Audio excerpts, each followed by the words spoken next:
di 10 hari bulan Zulhijjah. Jadi amalnya itu naik levelnya menjadi dicintai oleh Allah Subhanahu wa taala. Nah, amalan yang dimaksudkan amalan utamanya itu antara lain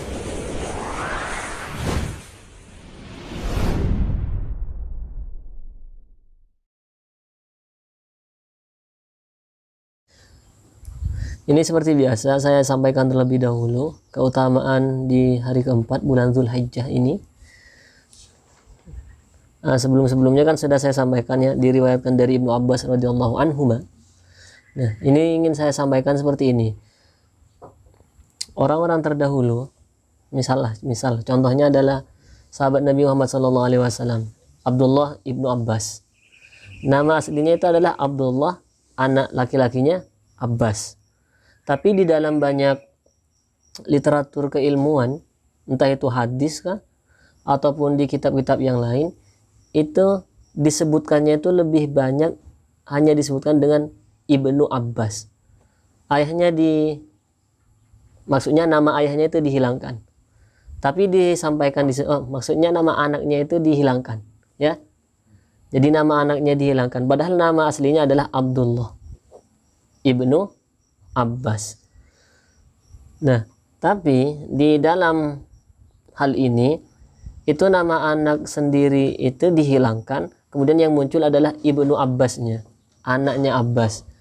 Nah, ini memberikan isyarat kepada kita bahwa kesuksesan orang tua itu ditandai dengan anaknya yang sukses.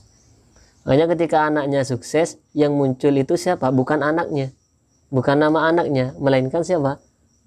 Iya, bapaknya, anaknya Abbas.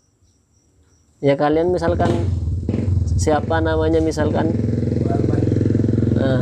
Nizam bin Alman. Nah, itu nanti kalau Nizam sudah terkenal, sudah sukses ya, Nizam sudah sukses, itu yang dikenal itu bukan Nizamnya, tapi Ibnu Almannya, anaknya Alman.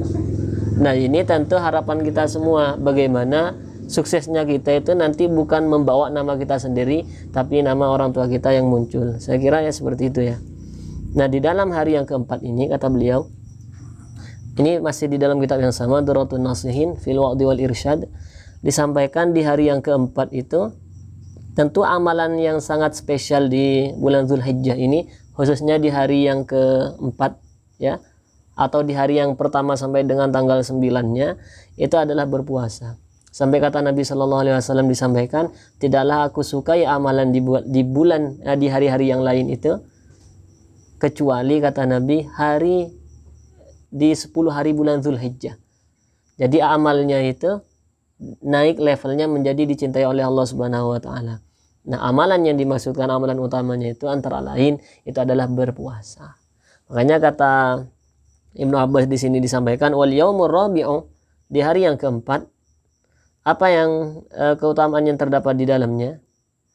Al-yaumul ladzi wulida fihi Isa alaihi salam. Di hari yang keempat bulan Zulhijjah itu dilahirkanlah sosok Nabi sekaligus Rasul yang tidak memiliki ayah, tapi dia memiliki seorang ibu yang dilahirkan dari rahimnya Sayyidah Maryam. Jadi Maryam tidak memiliki suami, Sayyidah Maryam, melainkan memiliki seorang anak yang diilhami atau yang diberikan, dikaruniai oleh Allah Subhanahu wa ta'ala. Maka Sayyidah Maryam ini melahirkan Nabi Isa alaihissalam kalau melalui kitab ini di hari yang keempat pada bulan Dzulhijjah. Nah, apa keutamaannya selain kelahiran Nabi Isa alaihissalam? Man shama dzalikal yaum nafallahu anhu al-ba'sa wal faqra. Siapa yang berpuasa di hari yang keempat ini, kata beliau Ibnu Abbas, maka Allah Subhanahu wa ta'ala akan menafikan itu menghilangkan, dalam artian Allah akan menjamin hidupnya orang yang berpuasa di hari yang keempat ini. Allah akan hilangkan dari segala kerisauan, Allah akan hilangkan segala ketakutan, kengerian yang mampu membuatnya depresi. Terlebih dengan situasi sekarang ini, ada PPKM misalkan, ada pembatasan kegiatan masyarakat, dibatasi untuk kemudian untuk memutus mata rantai penyebaran virus. Nah, Maka di dalam situasi seperti ini orang-orang kan dalam keadaan yang resah kan, terutama yang memiliki keluarga, ingin memenuhi kebutuhan keluarganya. Karena dipandang kebijakan seperti ini dalam pandangan masyarakat yang lain itu ya ada yang memiliki pandangan yaitu malah justru meresahkan rakyat jelata misalkan seperti itu. Padahal sebetulnya PPKM ini dilakukan ya untuk kemaslahatan kita bersama, agar ekonomi kita bangkit kembali, agar kegiatan kita normal dan efektif seperti sedia kala sebelum adanya pandemi. Maka di hari yang keempat ini Allah Subhanahu wa taala, kata Ibnu Abbas, akan menjamin orang yang berpuasa bebas dari segala ketakutan, kengerian dan kecemasan apapun itulah, intinya hal-hal yang sifatnya negatif. Kemudian wal faqra, dan kefakiran. Tahu fakir ya? Ya, fakir itu bukan ada fakir, ada miskin.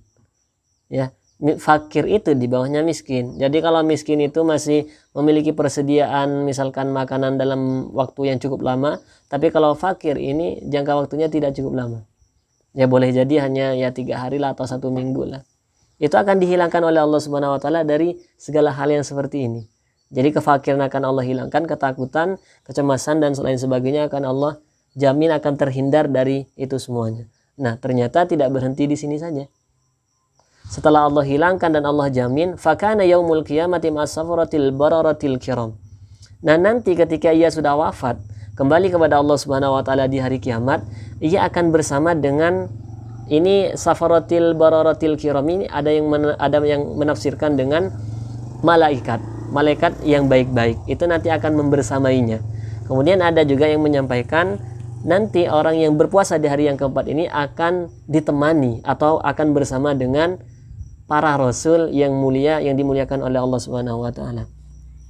Nah, sebetulnya dari keutamaan-keutamaan ini yang diharapkan itu adalah amal soleh kita. Makanya di dalam judul kitabnya itu adalah Darratun Nasin fil Wa'dhi wal Irsyad. Kitab yang menjelaskan tentang motivasi supaya kita giat dalam beramal untuk bekal kita menghadap Allah Subhanahu wa taala. Saya kira itu ya. Jelas ya? Di hari yang keempat ini. Baik. Nah, untuk amalan ayat Qur'annya itu yang biasa, yang misalkan yang dimohonkan oleh Nabi SAW di dalam Al-Qur'an, kita ambil contohnya misalkan adalah Al-Qur'an surah yang kelima. Surah apa? Surah Al-Maidah. 1 Al-Fatihah, 2 Al-Baqarah, 3 Al-Imran, 4 An-Nisa, 5 nah di Al-Maidah ini. Nah, di ayat Al-Maidah itu artinya hidangan. Makanya di ayat yang ke-114, kalau kalian mau baca lengkapnya misalkan dari ayat 112 sampai ayat 115 kalau di dalam tafsir Ibnu Katsir. Nah, di ayat yang ke-114 itu adalah permohonannya Nabi Isa alaihissalam. Ketika ditantanglah bahasanya gitu ya oleh Hawariyun. Tahu Hawariyun? Orang-orang pernah dengar? Pengikut setianya Nabi Isa alaihissalam. Kata pengikutnya, kata Hawariyun ini, itu qala al-hawariyuna ya Isa ibn Maryam hal yastati'u rabbuka ay yunzila alaina ma'idatan minas sama' qala taqullaha in kuntum mu'minin. Ini ayat 112-nya. Jadi kurang lebihnya seperti ini. Pengikutnya Nabi Isa alaihissalam itu menantang Nabi Isa alaihissalam, kalau benar-benar Tuhanmu itu bisa menurunkan hidangan, bisa menurunkan rizki kepada kami, maka kami akan percaya dan kami akan menjadi saksi katanya, dan kami akan percaya sebetulnya kepada Nabi Isa alaihissalam. Maka singkatnya di ayat yang ke-114-nya Nabi Isa pun bermohon kepada Allah Subhanahu wa taala. Bagaimana doanya? Qala Isa ibn Maryam Allahumma rabbana anzil alaina ma'idatan minas sama' takunu lana 'idan li awwalina wa akhirina wa ayatan minka warzuqna wa anta khairur raziqin.